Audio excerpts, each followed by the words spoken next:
జగన్ రోజు రాష్ట్రాన్ని అప్పుల పాలు చేస్తున్నాడు. రోజు పేపర్లో వస్తూనే ఉంటుంది. చంద్రబాబు నాయుడు గారు అదే చేశారు.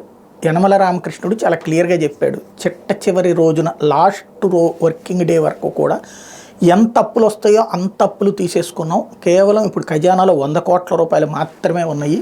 ఏది ఎలక్షన్ అయిపోయిన తర్వాత, రిజల్ట్ అయిపోయిన తర్వాత, ప్రభుత్వం దిగిపోయే టైంలో ఆయన వేరే పత్రిక కాదు, ఈనాడుకి ఇచ్చినటువంటి ఇంటర్వ్యూలో చెప్పినటువంటి మాట 100 కోట్ల రూపాయలు మాత్రమే. ఈ నెల జీతాలకి దగ్గర 3-4 వేల కోట్ల రూపాయలు కావాలి.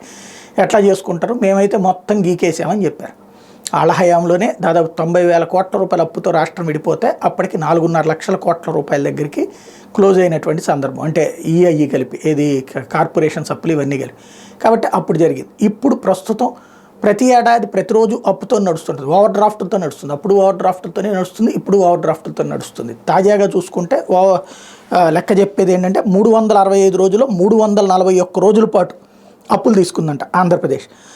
2022-23లో ఓడి కింద 57,066 కోట్ల రూపాయలు అప్పులు చేసింది. అంటే ఓవర్ డ్రాఫ్ట్ అంటే ముందు డబ్బులు తీసుకుని ఆ తర్వాత వెంటనే సెట్ కాగానే సెట్ చేసేయడం. ఇది వెంటనే ఇది ఒక పెద్ద బూతు చూసారా అని మాట్లాడేటటువంటి వాళ్ళు ఏంటంటే గతంలో చంద్రబాబు గారు కూడా ఓవర్ డ్రాఫ్ట్లే ఎప్పుడు జరిగినా కూడా.